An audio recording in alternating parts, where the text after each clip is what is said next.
volta ao nosso curso de catecismo, nessa nossa segunda aula.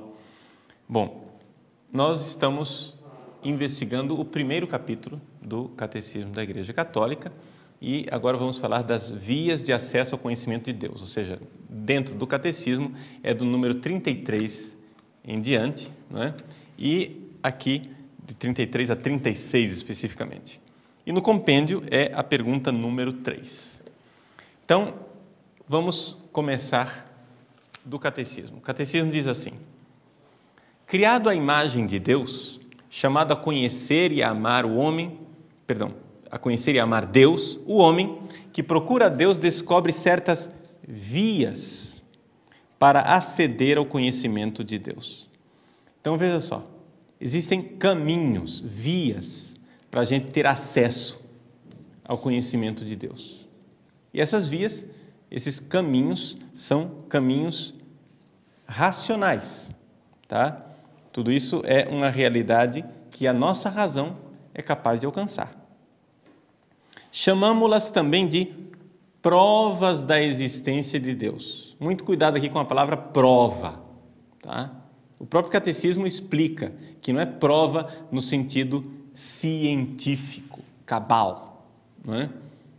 Mas prova empírica, como você vai ao laboratório ou você prova um teorema da matemática, não é prova nesse sentido. Não no sentido de provas que as ciências naturais buscam, mas no sentido de argumentos convergentes e convincentes que permitem chegar a verdadeiras certezas. Está entendendo? Então, é aquilo que o cardeal Newman colocava quando ele fazia a comparação com infinitas pequenas certezas, como se fossem pequenos fios de um cabo de aço. Cada um daqueles pequenos fios é muito frágil, mas quando eles estão ali emaranhados, como formando uma corda, né, eles se tornam bastante robustos e sólidos. Então, é possível nós chegarmos a uma certeza a respeito da existência de Deus. Não no sentido das provas das ciências naturais, mas uma certeza, uma convicção interior. Como é isso? Aqui nós temos essa racionalidade que vai investigando. Nós vamos encontrando dificuldades no meio do caminho, mas 1000 dificuldades não fazem uma dúvida. Essa frase também é do cardeal Newman. Você pode ter milhares de dificuldades na sua investigação a respeito de Deus, mas quando você vê aquelas dificuldades e vai resolvendo cada uma delas, elas não são capazes de produzir uma dúvida sequer. Nós vamos produzindo esse grande cabo de aço das nossas certezas, onde pequenas certezas se tornam a grande certeza que sustenta a nossa convicção da existência de Deus. Bom, vamos sair da teoria, né? Vamos passar um pouco para a prática, para o mundo prático.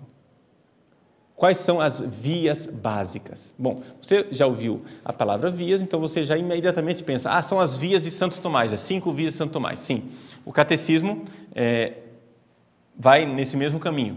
Porém, o catecismo resume um pouco as coisas, colocando 2 vias básicas: o mundo e o homem. A via cósmica e a via antropológica.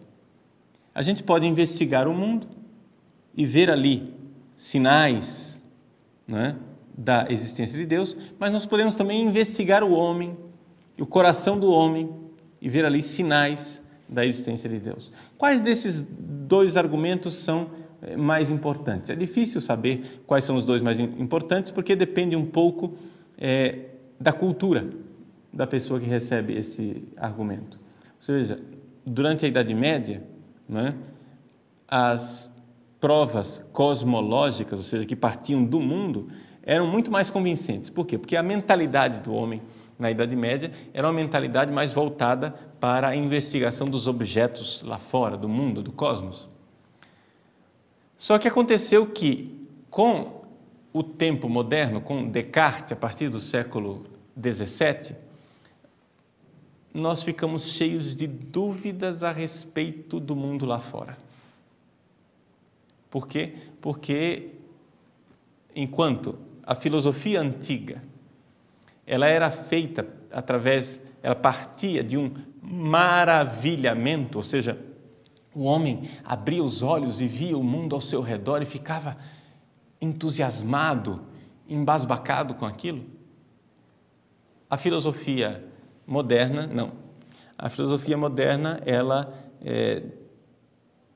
começou a duvidar. Ela não parte do maravilhamento, ela parte da dúvida, né? Descartes começa a duvidar. Será que eu existo? Bom, eu estou aqui pensando se eu existo. Estou duvidando se eu existo. Ora, a dúvida é um pensamento. Mas aquilo que pensa existe. Então, eu penso, logo eu existo. Esse é o caminho de Descartes, é o caminho do mundo moderno, é um caminho que parte do homem e das suas convicções internas. Então, para os filósofos modernos, para o pessoal que está mais submerso na ciência moderna e nas dúvidas modernas, talvez o caminho antropológico seja o caminho mais convincente. Mas para as pessoas que não estão tanto nesse mundo universitário, o caminho cosmológico convence mais, não é? Então, vamos ler o Catecismo no número 32. No número 32, o Catecismo, então, fala do caminho cosmológico. Ele diz assim: o mundo, a partir do movimento e do devir, da contingência, da ordem e da beleza do mundo, pode-se conhecer a Deus como origem e fim do universo. E ali nós temos um resumo bem breve daquilo que podemos dizer são as 5 vias de Santo Tomás, né? Então, nós podemos partir do movimento, do devir, da contingência, da ordem, da beleza do mundo. Tudo isso nos leva a conhecer Deus como origem e fim do universo. Você vai dizer, mas isso é uma construção medieval, isso daí é um pensamento que, imagina, tão longe do Novo Testamento, né? Nós temos que ter uma fé bíblica, sobretudo os nossos irmãos evangélicos protestantes, eles têm uma birra imensa com a filosofia de Santo Tomás. Por quê? Porque eles acham que a racionalidade só é capaz de produzir ídolos. Então, que se você começa a pensar a respeito da existência de Deus, você só é capaz de confeccionar ídolos, não é nunca capaz de chegar a conhecer Deus. No entanto, a Igreja Católica faz isso em profunda sintonia com o Novo Testamento. Por quê? Está aí a citação de São Paulo na carta aos Romanos, capítulo 1, versículos 19 e 20. Vou ler para você porque é muito importante essa citação de São Paulo aos Romanos. Ele diz assim: o que se pode conhecer de Deus é manifesto entre eles. Entre eles quem? Entre os pagãos, o pessoal que não teve fé, né? Você sabe que São Paulo escreve aos Romanos e ele inicialmente escreve para o pessoal que é de fé cristã e de origem judaica, né? A grande maioria. Mas ele considera também, não tem gente que era pagão, que não tinha a origem judaica, não foi preparado pelo Antigo Testamento. Mas, mesmo assim, esse pessoal que não recebeu a lei, estes pagãos que não receberam a revelação de Moisés, do Antigo Testamento, mesmo assim, eles não têm desculpa. Eles podiam conhecer a Deus. Como? Porque é manifesto entre eles Deus, pois Deus lhe o revelou. Sua realidade invisível, seu eterno poder e sua divindade tornou-se inteligível desde a criação do mundo através das criaturas. Então nós podemos olhar para as criaturas e, a partir das criaturas, entender que existe um Deus. Mas São Paulo já põe o dedo na ferida. Ou seja, existe, de alguma forma, no ser humano uma rebeldia. Essa rebeldia vem do pecado original. Porque nós não queremos que Deus exista. Por que tantas pessoas têm uma certa revolta no fato de que Deus existe? Sabe por quê? Porque acontece o seguinte: Deus não é uma historinha da carochinha, não é um mito com o qual ou sem o qual o mundo continua tal e qual, né? Vamos supor, se você acredita ou não na existência dos unicórnios, né? Cavalos que têm um chifre na testa. Eu acho que o unicórnio existe, eu acho que o unicórnio não existe. Então, eu acho que os duendes existem, eu acho que o duende não existe. Quer dizer, Deus não é um duende, não é um unicórnio, que tanto faz se existe ou não existe, a nossa vida continua a mesma. Vai que o unicórnio existe lá em Marte, ou os duendes existem em Júpiter, não me interessa, né? Afinal das contas, isso não muda a minha vida. Mas acontece o seguinte: se Deus existe, isso muda completamente a minha vida. Você sabe por quê? Porque se Deus existe, eu sou para Ele. Se Deus existe, eu não sou para mim. Se Deus existe, eu não sou dono da minha vida. Se Deus existe, Ele é Senhor da minha vida. Se Deus existe, a única atitude possível para o ser humano é a obediência a Ele. É ser um barro que Ele vai modelando, Ele vai confeccionando, Ele vai fazendo. Eu tenho que obedecer, eu tenho que ser dócil a Deus. Porque criaste-nos para vós, diz Santo Agostinho. Está lembrado da aula passada? Muito bem. Antes do intervalo? É isso. Criaste-nos para vós. Então, aqui que está a coisa, né? Aqui está esse grande dilema, essa tensão. O ser humano sabe que se Deus existe, eu não sou Deus. E aqui se instala aquela rivalidade que está lá com Adão e Eva, não é? A serpente disse para Adão e Eva: olha, coma do fruto desta árvore, vocês serão como Deus. Então, nasce essa rivalidade do homem que quer ser Deus sem Deus. O homem que quer ser Deus contra Deus. Eu quero mandar na minha vida. Não sei se você se lembra como era o nome da árvore que Deus proibiu que nós comêssemos no paraíso, que Adão e Eva comessem no paraíso. Chama-se árvore do bem e do mal. O que é essa árvore do bem e do mal? A árvore do bem e do mal significa o poder divino, poder que só Deus tem, de decidir aquilo que é bom e aquilo que é mal. Se Deus existe, o que acontece? Ele me fez. É como, vamos fazer uma comparação. Tem aqui o meu celular, né? Esse aparelho celular está aqui. Existe um engenheiro que pensou esse aparelho, né? E esse aparelho foi feito para ser utilizado de uma forma específica. Eu não posso utilizá-lo de qualquer jeito. Existem regras, né? Se eu quiser usar esse celular debaixo d'água, não vai funcionar. Ele vai estragar. Então eu preciso obedecer o projeto do engenheiro. Assim também é o ser humano. Se Deus existe, então Ele me fez e eu tenho um projeto que eu preciso obedecer. Tem algumas coisas que se eu fizer vai me realizar, e isso chama-se bem. E tem outras coisas que se eu fizer vão me destruir, isso chama-se mal. Ou seja, o bem e o mal, quem decide é o Criador, é o projetista, é o engenheiro. É aquele que me fez. Mas se não existe Deus e eu me faço, eu posso ser uma metamorfose ambulante, diz o Raul Seixas, né?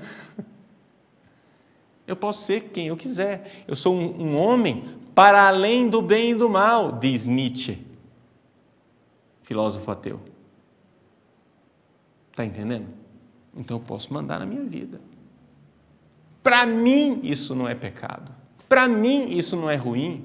Para mim, vejam como o ser humano hoje está completamente submerso numa cultura ateia. A gente vive numa cultura que supõe que Deus não existe. Por mais que você vá à igreja no domingo, existem ideias na sua cabeça que são ideias que nascem da não existência de Deus, do ateísmo, porque a nossa cultura tem, infelizmente, uma forte tendência ateia. Então, quando você chega e diz, eu é quem sei o que é o certo, eu acho que isso não é pecado, você está se colocando no lugar de Deus. Deu para entender? Então é por isso que, por mais que a gente medite, por mais que você veja, vamos supor, a teoria do Big Bang, né? Existiu um dia, o universo era do tamanho de uma ervilha, muito denso, muito quente, etc. e tal, e aconteceu uma singularidade e aquilo explodiu, e a grande explosão atômica deu origem ao universo, há 14 bilhões de anos atrás. Parabéns para você nessa data querida, tudo bem, tudo bem. E antes da ervilha, o que havia? Né? Aquilo tem que ter vindo de algum lugar. Não, aquilo sempre existiu desde toda a eternidade. Bom, e por que é que desde toda a eternidade as coisas eram simplesmente perfeitas, tranquilas, e de repente, um belo dia, o negócio resolveu explodir? Tem que haver uma ação, não é? Tem que haver uma causa. É a causalidade. Então, por isso Santo Tomás argumenta, né? Ele começa argumentando o movimento, depois o devir, ou seja, a passagem do ato para a potência, depois ele argumenta com relação à contingência absoluta, etc. São os vários argumentos de Santo Tomás que vão mostrando de forma bastante convincente para pessoas que olham para o cosmos, que, na verdade, você não pode ficar protelando o problema para trás para sempre. É uma desonestidade, né? Na verdade, você tem que considerar que Deus, né, é a origem de tudo. Tem que ter existido um princípio, algo que deu início. Não é possível que as coisas sejam levadas para trás eternamente. Esse é basicamente o argumento de Santo Tomás de Aquino. Porém, interessantemente, o que o Catecismo cita, não é? Nesse número 32, não é Santo Tomás. Ele cita Santo Agostinho. Vamos ler essa bela citação de um sermão de Santo Agostinho. Ele diz assim: interroga a beleza da terra, interroga a beleza do mar, interroga a beleza do ar que se dilata e se difunde, interroga a beleza do céu, interroga todas essas realidades, todas elas te respondem: olha-nos, somos belas, sua beleza é um hino de louvor. Essas belezas sujeitas à mudança, quem as fez, senão o belo, não sujeito à mudança? Não é? A gente vê isso concretamente no argumento da beleza, mas também, por exemplo, no argumento da ordem. Não é? Por que o mundo é criado segundo uma ordem? Você veja o nosso próprio corpo, não é? Nosso corpo, ele tem toda uma lógica. Por exemplo, quem foi que distribuiu as tarefas, né, entre o meu olho, o ouvido não enxerga, né? O olho não ouve.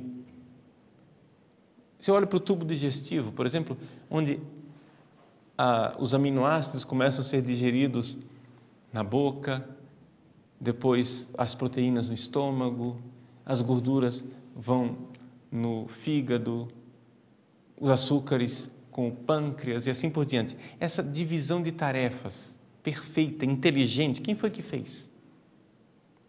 O acaso não gera essa ordem.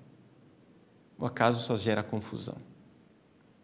Um macaco sentado na frente de uma máquina de escrever durante 14 bilhões de anos não compõe os Lusíadas de Camões. Ele compõe desordem, né? Ele não compõe uma belíssima poesia. Ele compõe desordem. Então, aqui é que está a realidade desses argumentos cosmológicos. O Catecismo não para por aí. No número 33, ele fala do homem. E qual é o argumento que nós encontramos no homem?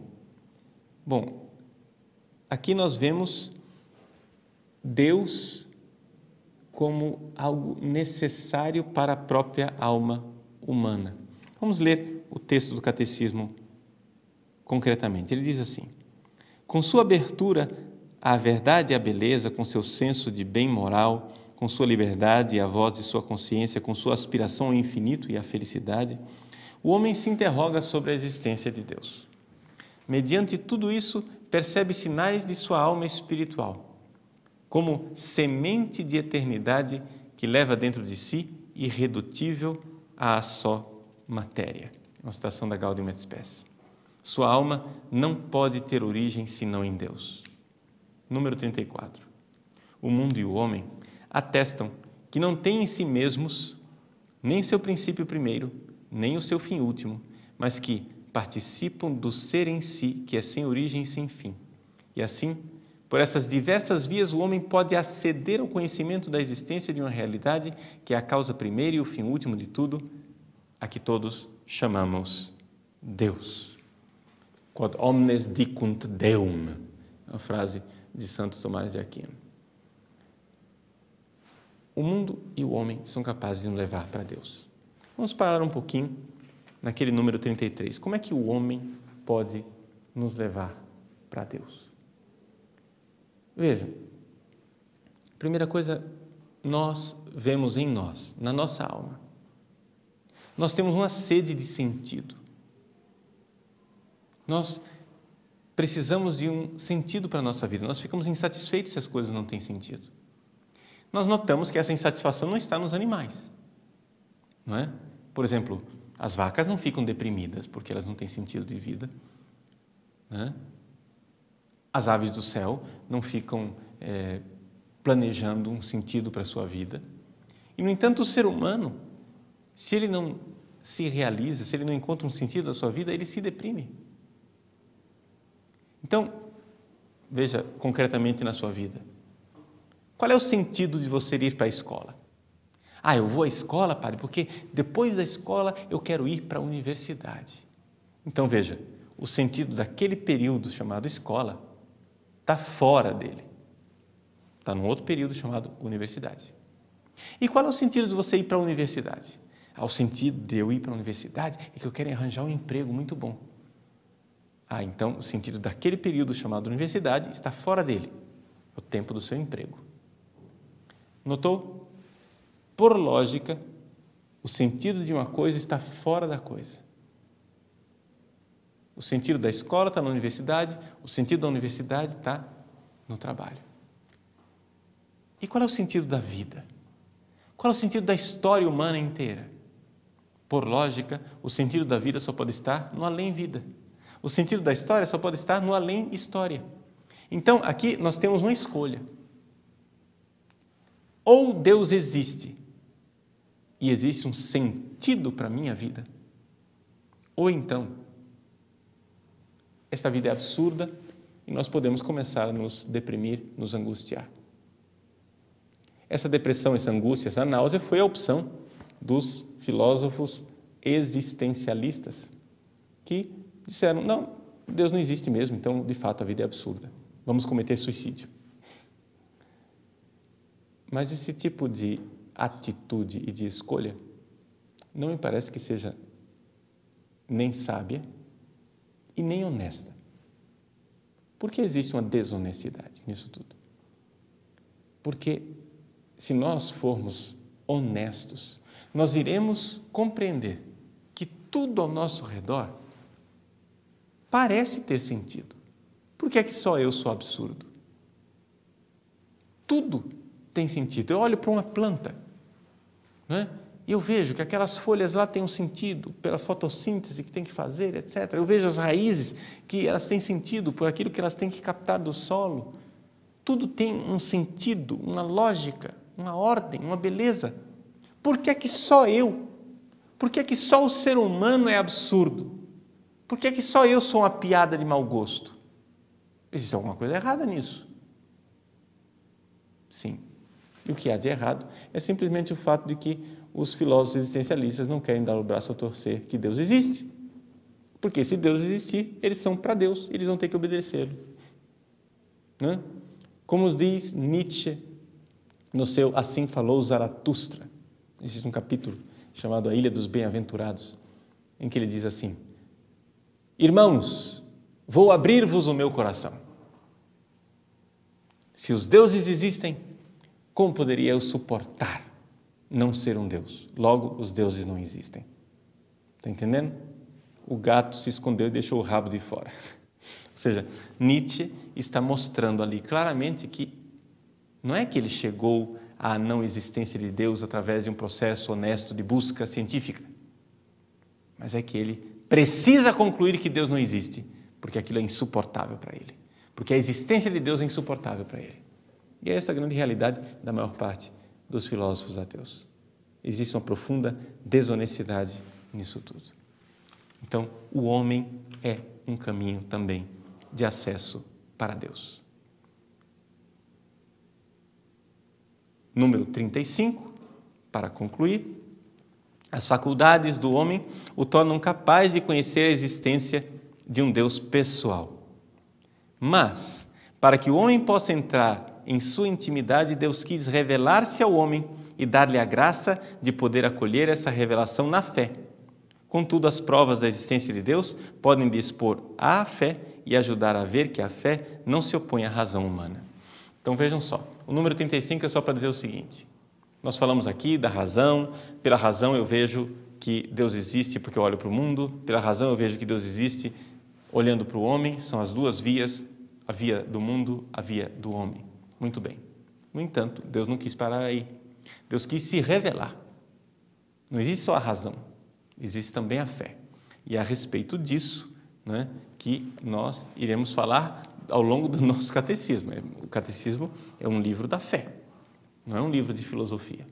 Essas primeiras reflexões filosóficas que nós fazemos aqui, né, nesse primeiro capítulo, é simplesmente para dizer que todo o nosso empenho e o nosso esforço que nós iremos fazer ao longo desse longo curso de catecismo não é algo que não tem nada a ver com a razão.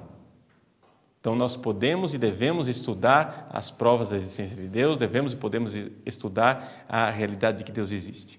Se você quiser se aprofundar nisso, o que eu aconselho para você é que você, então, participe do curso de Teodiceia. Pode olhar aí no site, né? Você que é assinante, você tem acesso a esse curso de catecismo, mas tem acesso também ao curso de Teodiceia. Então, aqueles que se sentirem instigados mais nesse âmbito filosófico de diálogo com filósofos ateus, etc., existe um curso inteiro já feito, que já está aí disponível no site, não é? Que é o curso de Teodiceia. Tá bom? Então, encerramos aqui o assunto. Eu não vou analisar as 5 vias de Santo Tomás de Aquino, porque já está feito isso no curso de Teodiceia. E nem o catecismo trata isso com essa profundidade. Tá? Mas existem esses argumentos racionais e bastante convincentes da existência de Deus. Tá bom? Então, nós ficamos por aqui. Fica o convite para você continuar nos seguindo na semana que vem, nessa nossa aula de catecismo. Como você está vendo, a aula de catecismo, ela trata de temas bastante instigantes e importantes. Você pode assinar o nosso site para ter acesso a esse curso de forma integral. As primeiras aulas que estão aí são gratuitas, mas logo, logo nós iremos exigir de você a assinatura. Então, nos ajude nisso, né? Nos ajude.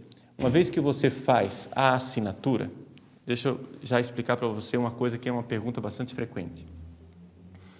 Nós, por enquanto, ainda não estamos permitindo o download, ou seja, de você baixar essas aulas que estão aí à disposição por assinatura. Mas isso vai acontecer. Uma vez que você tem acesso, né, aos cursos pela sua assinatura, você pode baixar essas aulas e assistir com um grupo de amigos, quem sabe na sua grupo de catequistas da paróquia, podem fazer o curso de catecismo juntos. Então, veja, eu não exijo que, vamos supor, se você tem um grupo, uma turma de 20 pessoas, Eu não exijo que os 20 sejam assinantes. Basta que um faça assinatura, faça o download e, então, coloca isso para toda a sala de aula. Está entendendo? O que nós não gostaríamos que você fizesse é que você fizesse o download dessa aula e depois comercializasse e ganhasse dinheiro com ela, porque não é a finalidade. E segunda coisa, nós não gostaríamos também que você colocasse esse conteúdo que é pago para os assinantes à disposição na internet. Então, não sei se está dando para entender. Não é? Vamos supor que você é um seminarista, você já tem, lá você recebeu a doação do seu seminário, você tem a bolsa de estudos para ter acesso ao site. Muito bem, você faz o download e repassa para os seus colegas. Está entendendo? Não tem problema nenhum. Ou seja, a palavra de Deus não está amarrada.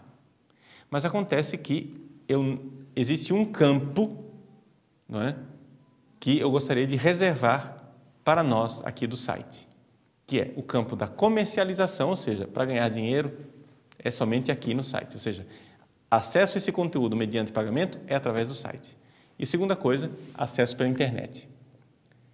Por favor, eu peço encarecidamente que não coloquem em nenhum site esse conteúdo que é pago. Conteúdo gratuito, meu irmãozinho, faça o que quiser com ele, né?